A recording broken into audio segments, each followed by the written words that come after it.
हमीभावानं सोयाबीन खरेदी केंद्र करणारे राज्यातील सर्वच सोयाबीन केंद्र ही 6 फेब्रुवारीला बंद झालेली आहेत. मात्र केंद्रीय कृषी मंत्री शिवराज सिंग चौहान यांनी काल 24 दिवसांची मुदतवाढ दिल्याची बातमी आली आणि त्याच्यामुळं राज्यभरातले शेतकऱ्यांच्या आशा या पल्लवित झाल्या होत्या, की आपल्या सोयाबीनची खरेदी पुन्हा एकदा हमीभावानं होणार.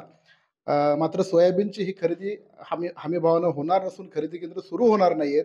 कारण ही जी 24 दिवसाची मुदतवाढ आहे, ही 13 जानेवारी ते 6 फेब्रुवारीपर्यंत जी मुदतवाढ सरकारने दिली होती, त्या मुदतवाढीचं पत्र काल केंद्रीय कृषी मंत्र्यांनी काढलं होतं आणि शेतकऱ्यामध्ये जो संभ्रम निर्माण झालेला आहे, त्याविषयी आपल्यासोबत अधिक बातचीत करण्यासाठी लातूरच्या जिल्हा पणन अधिकारी विलास सोमारे साहेब आपल्यासोबत आहेत. सोमारे साहेब, शेतकऱ्यामध्ये प्रचंड कन्फ्युजन निर्माण झालेलं आहे. कशामुळे हे कन्फ्युजन झाले?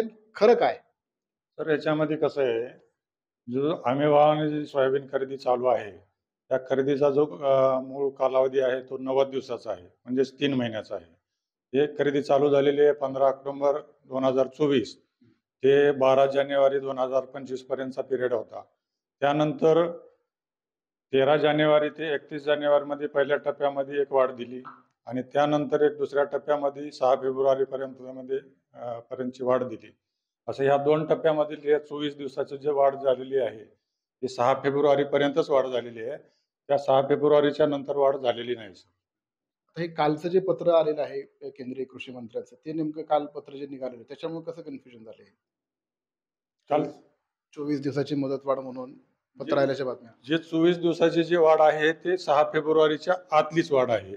6 फेब्रुवारीच्या नंतरची वाढ नाही आहे. म्हणजे वरून आणखीन कुठलेच आदेश नाहीत सोयाबीन केंद्र सुरू करण्यासंदर्भात? नाही, आतापर्यंत तर कुठलेच आदेश आलेले नाहीत आणखी. शक्यता आहे काही सुरू होण्याची? सर तो शासनाचा विषय आहे सर तो.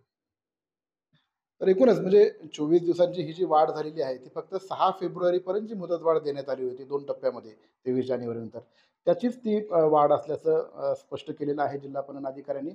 आणि येत्या काळात सोयाबीनची खरेदी सुरू होईल की नाही याबाबत अद्यापपर्यंत कसलेही आदेश आलेले नसल्यामुळं आता शेतकऱ्यांना हमी भावापेक्षा कमी भावानं आपलं सोयाबीन आपल्या नजीकच्या आडतीवर व्यापाऱ्यांकडे विकण्याची आता शेतकऱ्यावर वेळ येऊन ठेपलेली आहे.